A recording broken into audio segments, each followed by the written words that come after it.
Cette sculpture est en bois de tilleul, en rond de bosse.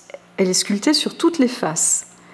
Les personnages représentés sont religieux. Cette statuette décorait donc vraisemblablement une église ou une chapelle. Elle a été réalisée au XVe siècle. À la fin du Moyen Âge, le culte des saints se développe et leur représentation décore abondamment les lieux de culte. Ici, le personnage le plus grand est Sainte Anne. Elle n'apparaît pas dans la Bible, mais sa vie est racontée dans certains évangiles apocryphes qui ne figurent pas dans le Nouveau Testament. Selon ces textes, Anne est l'épouse de Joachim. Après 20 ans de mariage, ils n'ont pas d'enfant. Mais un miracle se produit et Marie naît. Après la mort de Joachim, Anne a d'ailleurs 2 autres filles avec 2 autres maris. On représente souvent Sainte Anne éduquant la Vierge Marie, soit à des travaux d'aiguille, soit au texte sacré avec un livre, comme sur le tableau de Delacroix, peint en 1842.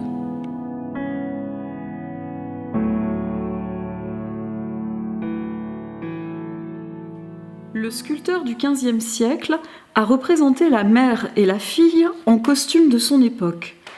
Une longue robe drapée, un voile et une guimpe qui entoure le menton pour la mère.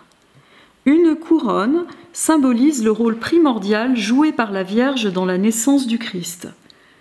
On retrouve des vêtements proches sur une enluminure réalisée par Jean Fouquet au milieu du XVe siècle pour le livre d'heures d'Étienne Chevalier.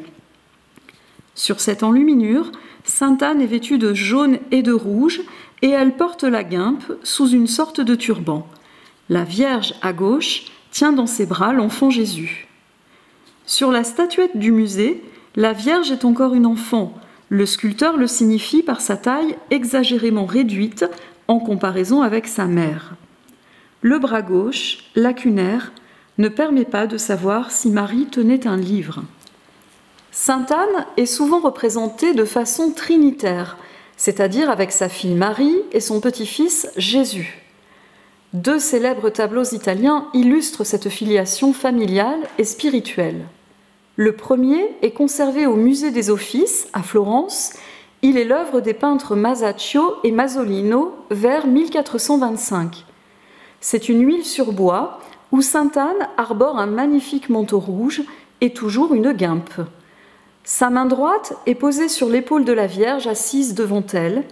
Sa main gauche, en suspens, surplombe la tête de l'enfant Jésus dans un double geste protecteur et respectueux, mais empreint d'une certaine rigidité.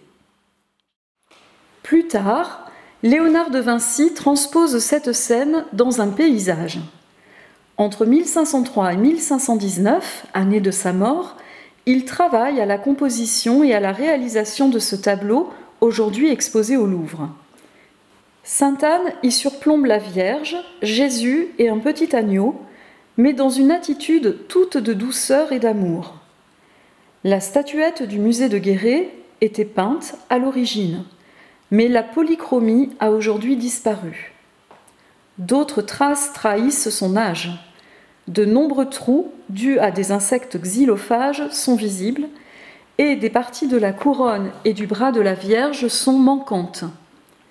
La mission du musée est donc de conserver cette œuvre dans les meilleures conditions possibles pour qu'elle ne se détériore pas davantage. On peut voir une statuette similaire au Rijksmuseum d'Amsterdam, aux Pays-Bas, mais dans une version trinitaire et en chêne.